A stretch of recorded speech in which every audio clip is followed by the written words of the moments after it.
यहाँ पे birds heat stress में चला गया है।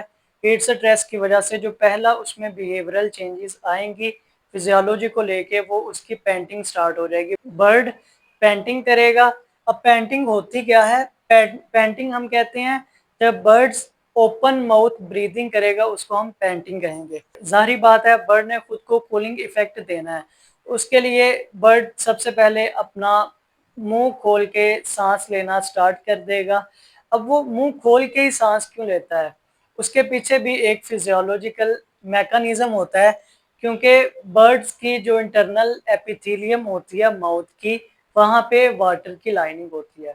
अब बर्ड जब मुंह खोल के सांस लेगा, जो जब सांस बाहर आएगा या सांस अंदर जाएगा, तो उस लाइनिंग से, एपिथेलियल लाइनिंग में जो वाटर होगा वो इवेपोरेट होगा, और वाटर इवेपोरेट होने की वजह से जो बर्ड की इंटरनल हीट होगी उसको वो वाटर एब्जॉर्ब करेगा, और जब वो इवेपोरेट होगा तो बर्ड को कूलिंग इफेक्ट मिलेगा। इस वजह से जो बर्ड है वो ब्रीथिंग पेंटिंग की तरफ जाता है। अब पेंटिंग के साथ मैंने अभी आपको बताया था कि एक और चीज लिंक्ड होती है, वाटर इनटेक बर्ड्स की ज्यादा हो जाती है। अब पेंटिंग के दौरान या हीट स्ट्रेस के दौरान बर्ड पानी को ज्यादा लगेगा। जब भी आप जाएंगे हीट स्ट्रेस वाले फ्लॉक को विजिट करेंगे, आप वहां पे देखेंगे कि मैक्सिमम बर्ड्स जो हैं वो वाटर लाइन की तरफ होंगे, पानी को ज्यादा लगे होंगे। अब पानी को ज्यादा लगने की वजह यही होगी कि वो पेंटिंग कर रहा है बर्ड, उसमें ऑलरेडी पानी की कमी होगी। अब उस पेंटिंग के मैकेनिज्म को इन्हांस करने के लिए, इवेपोरेटिव कूलिंग को इन्हांस करने के लिए बर्ड ज्यादा वाटर इनटेक करेगा, ताकि ज्यादा पानी जो है वो बर्ड की माउथ की एपिथेलियम से इवेपोरेट हो, और इस सारे प्रोसेस में बर्ड एक अपने खुद को कूलिंग इफेक्ट देने की वजह से बर्ड पेंटिंग स्टार्ट करता है। अच्छा, अब पेंटिंग अगर घंटा 2 घंटे 3 घंटे होती है तो ठीक है, अगर उसके बाद टेम्परेचर नॉर्मल होता है तो बर्ड की फिजियोलॉजी पे इतना इफेक्ट नहीं आएगा। लेकिन अगर एक दिन से 12 घंटे से पेंटिंग स्टार्ट हो रही है, तो पेंटिंग की वजह से अब बर्ड की फिजियोलॉजी भी चेंज हो स्टार्ट होना शुरू हो जाएगी। तो सबसे पहले हम अल्कालोसिस देखेंगे कि अल्कालोसिस एक टर्म बहुत ज़्यादा यूज होती है हीट स्ट्रेस बर्ड्स में।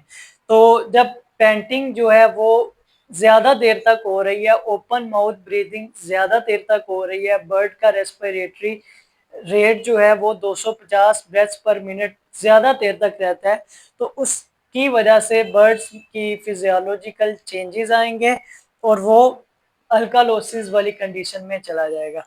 अब अल्कालोसिस की अगर हम टर्म्स को डिफाइन करें तो वो क्या होती है? Increase in blood pH. जब भी ब्लड की पीएच ज्यादा होगी, इस कंडीशन को हम अल्कालोसिस का नाम देते हैं। अब नॉर्मल बॉडी की जो पीएच है, बर्ड के ब्लड की पीएच है, वो ऑलमोस्ट 7.28 से लेके 7.40 तक रहेगी। ठीक है, ये नॉर्मल बॉडी की पीएच होगी। इस नॉर्मल पीएच में जितने भी बॉडी के ऑर्गन्स हैं, इंजाइमेटिक सिस्टम्स हैं, वो सारे वेल परफॉर्म करेंगे। लेकिन अगर किसी भी वजह से इस पीएच में कमी या ज्यादती होगी, तो बर्ड का जो इंटरनल ऑर्गन सिस्टम है वो ऑप्टिमम तरीके से फंक्शन नहीं कर सकेगा। तो चूंकि हम अल्कालोसिस को देख रहे हैं, हीट स्ट्रेस की वजह से अल्कालोसिस हो रही है, और अल्कालोसिस में हमेशा बर्ड के ब्लड की पीएच ज्यादा होगी। अब वो कितनी पीएच हो सकती है? वो 7.5 से लेके 7.65 तक उसकी पीएच बर्ड की होगी, और इस कंडीशन को हम अल्कालोसिस का नाम देंगे।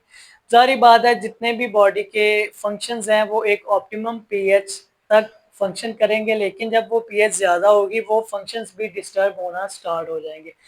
अब उन फंक्शंस अब बर्ड की बॉडी ने इस पीएच चेंज को आइडेंटिफाई करना है कि ये पीएच ज्यादा हो रही है। अब बर्ड ने इस मैकेनिज्म को, पहले तो हम देखते हैं कि पीएच ज्यादा कैसे होगी, फिर हम देखते हैं कि उस पीएच के ज्यादा होने की वजह से बर्ड की बॉडी किस तरह कोप अप करेगी ताकि उस पीएच को इस ऑप्टिमम रेंज में, इस बफरिंग कैपेसिटी की रेंज में वापस लाया जाए, ताकि बर्ड्स की बॉडी ऑप्टिमम लेवल पे परफॉर्म कर सके। तो अब हम देखते हैं कि अल्कालोसिस के दौरान जो बर्ड की फिजियोलॉजी है वो किस तरह चेंज होगी और किस तरह बर्ड की ब्लड पीएच 7.25 से लेके 7.5 तक जाएगी, ये अब हम देखते हैं।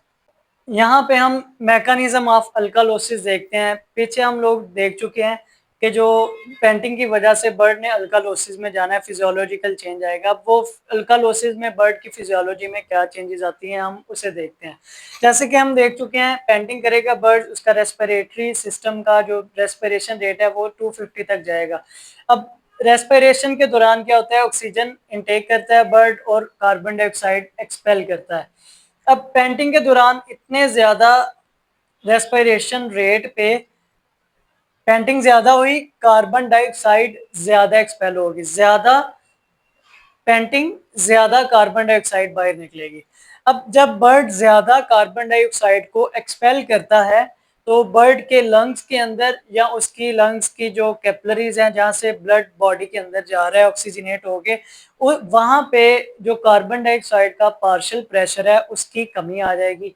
अब वहां पे पार्शियल प्रेशर नॉर्मली 30 से 35 मिलीमीटर ऑफ मर्करी होता है कैपिलरीज के अंदर कार्बन डाइऑक्साइड का पार्शियल प्रेशर, तो उसमें कमी की वजह से 19 से 20 मिलीमीटर ऑफ मर्करी उसका पार्शियल प्रेशर हो जाएगा कार्बन डाइऑक्साइड का। अब कार्बन डाइऑक्साइड के पार्शियल प्रेशर कम होने की वजह से और उसकी एक्सपेल आउट ज़्यादा होने की वजह से हमारे पास जो हाइड्रोजन आयंस हैं उनकी कमी हो जाएगी। जो जब हाइड्रोजन आयंस की कमी होगी तो उस टाइम पे हमारे पास बॉडी की ब्लड की पीएच है वो ज़्यादा होती है। क्योंकि हम लोग जानते हैं कि पीएच का मतलब ही नेगेटिव लॉग ऑफ हाइड्रोनियम या हाइड्रोजन आयन, क्योंकि इसकी कमी होगी तो अल्टीमेटली जो ब्लड की पीएच है वो ज़्यादा हो जाएगी। जब ब्लड की पीएच ज़्यादा हो जाएगी और इस कंडीशन को हम नाम देंगे अल्कालोसिस का। अब यहाँ पे एक इक्वेशन है जो बर्ड की बॉडी के अंदर इन सारे मैकेनिज्म को हैंडल कर रही होती है। वो इक्वेशन ये है कि बर्ड की बॉडी के अंदर जो कार्बन डाइऑक्साइड है और वाटर है, इनके रिएक्शन की वजह से कार्बोनिक एसिड बनेगा। कार्बोनिक एसिड फिर डिसॉल्व होगा, वो बाइकार्बोनेट आयन और हाइड्रोजन आयन में कन्वर्ट होगा। अब यहाँ पे जब कार्बन डाइऑक्साइड ज़्यादा और बाहर निकलेगी, पार्शियल प्रेशर कम हो जाएगा, तो बॉडी के अंदर अल्टीमेटली बॉडी अल्कालोसिस में चली जाएगी। अब यहाँ पे हाइड्रोजन आयंस की जो कमी हो रही है वो कैसे हो रही है, क्योंकि कार्बन डाइऑक्साइड ज़्यादा जा रही है, उसका पार्शियल प्रेशर कम हो गया। अब ये जो इक्वेशन है इसमें लेफ्ट वर्ड शिफ्ट आएगी, बॉडी के अंदर कार्बन डाइऑक्साइड की कमी होगी। अब ये जो इक्विलिब्रियम स्टेट है वो डिस्टर्ब होगी।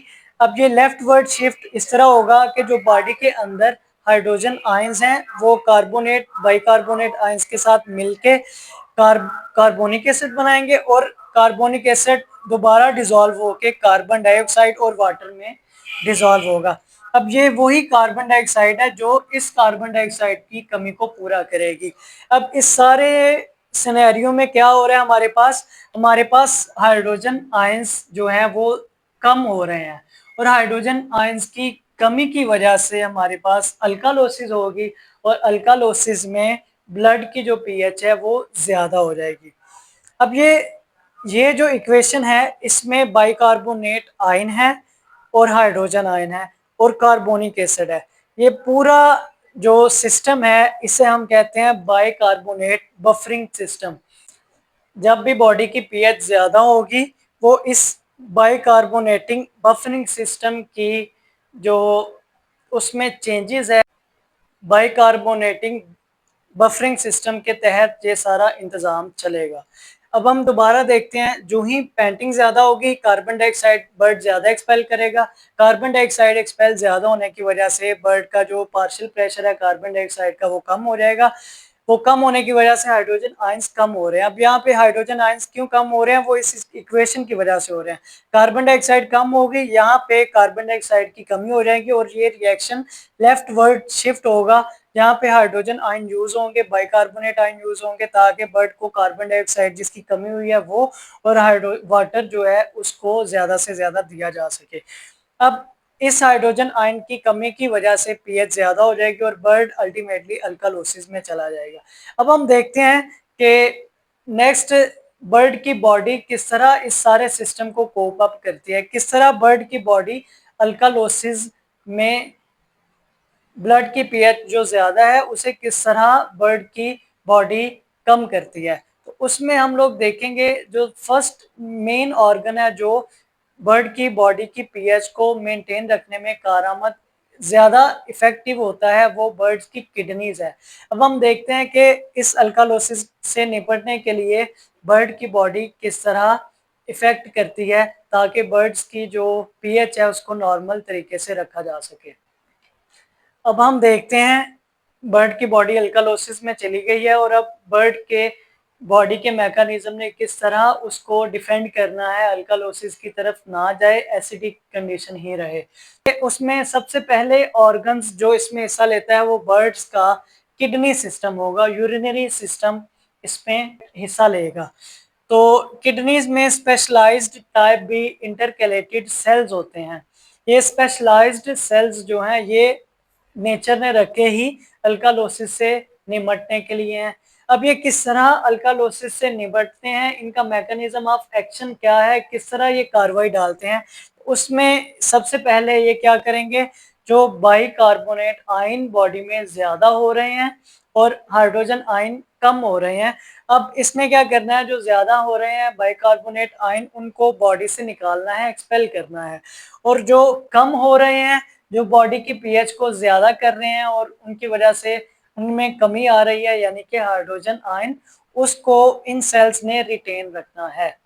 अब ये बाइकार्बोनेट आयन बेसिक आयन है, ये अगर बॉडी में रहेगा तो ये पीएच को ज्यादा करना है करेगा।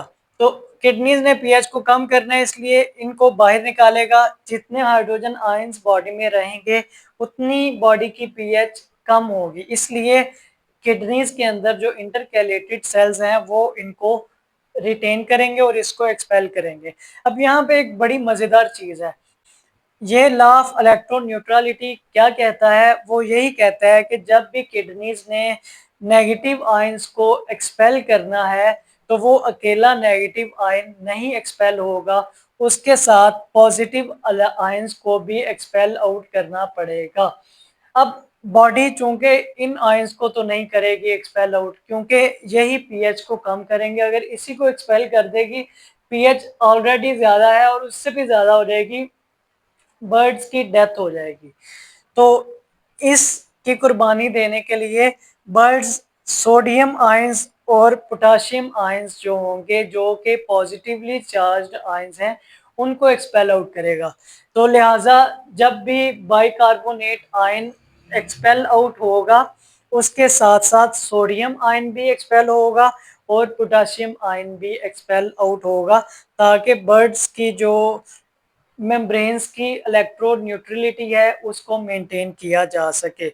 अब इस सारे सिनेरियो में एंड पे जितने भी आयंस बाहर निकलेंगे, जितने भी रिटेन होंगे, एंड पे बर्ड्स की बॉडी में जो रहेंगे वो हमारे पास बर्ड में क्लोराइड आयंस रहेंगे। और क्लोराइड आयंस चूंकि नेगेटिवली चार्ज आयंस हैं, लिहाजा बर्ड्स की बॉडी के अंदर नेगेटिव इलेक्ट्रोलाइट बैलेंस होगा। अब ये हीट स्ट्रेस की वजह से हमारे पास अल्टीमेटली क्या हो रहा है, पॉजिटिव आयंस की कमी हो रही है, सोडियम की कमी हो रही है, पोटाशियम की कमी हो रही है और एक मौके पे बाइकार्बोनेट आयंस की भी कमी हो रही है। अब बाइकार्बोनेट आयंस की कमी की वजह से बर्ड्स का जो बाइकार्बोनेट बफरिंग सिस्टम है वो भी इफेक्ट होगा। क्लोराइड आयंस की ज्यादती होगी, जब क्लोराइड आयंस का लेवल बढ़ेगा, जो मेम्ब्रेन्स का पोटेंशियल है, न्यूरॉन्स के इर्द गिर्द जो मेम्ब्रेन पोटेंशियल है वो भी डिस्टर्ब होगा। अल्टीमेटली बर्ड का सरवाइव करना मुश्किल हो जाएगा और उसकी डेथ हो जाएगी। अब इस सारे सिनेरियो में हीट स्ट्रेस किस तरह बर्ड्स को डेथ की तरफ लेके जा रही है, किस तरह हीट स्ट्रेस बर्ड्स को नेगेटिव इलेक्ट्रोलाइट बैलेंस की तरफ लेके जा रही है, किस तरह बर्ड्स के अंदर सोडियम और पोटाशियम की कमी हो रही है, किस तरह बर्ड्स के अंदर जो है वो पीएच ज़्यादा हो रही है। अब ये सारा सिस्टम तब तक इफ़ेक्ट होगा जब तक हमारे पास सोडियम आयंस निकलते रहें, पोटाशियम आयंस निकलते रहें, बाइकार्बोनेट आयंस निकलते रहें और हाइड्रोजन आयन रिटेन रहे। तो चूँकि ये ज़्यादा देर तक नहीं होगा, इसको ज़्यादा मदद करने के लिए हम बर्ड्स की बॉडी को बाहर से इलेक्ट्रोलाइट्स देते हैं। हमेशा जब भी हीट स्ट्रेस होगी बर्ड को, उसमें इलेक्ट्रोलाइट्स की कमी होगी और उस इलेक्ट्रोलाइट्स के लिए हम बर्ड्स को बाहर से इलेक्ट्रोलाइट्स देते हैं, उसको ओआरएस की तरफ लेके जाते हैं ताकि बर्ड्स की में जो नमकियात की कमी हो रही है, वो नमकियात की कमी को पूरा किया जा सके। अब इससे नेक्स्ट वीडियो में हम देखेंगे कि चूँकि यहाँ पे सोडियम की कमी हो रही है, तो क्या बर्ड्स को सोडियम क्लोराइड यानी कि घरेलू साल्ट दिया जा सकता है इस कंडीशन में बर्ड्स की सोडियम की कमी को पूरी करने के लिए। अगर दिया जा सकता है तो ज़्यादा इफ़ेक्टिव किस तरह से होगा, और उससे नेक्स्ट वीडियो में हम देखेंगे कि सोडियम बाइकार्बोनेट मीठा सोडा किस तरह बर्ड्स को हीट स्ट्रेस में इफ़ेक्ट कर सकता है। तब तक के लिए डॉक्टर कासिम को इजाज़त दीजिए। दुआ में याद रखिए, अपना बहुत सा ख्याल रखिएगा। अस्सलामु अलैकुम।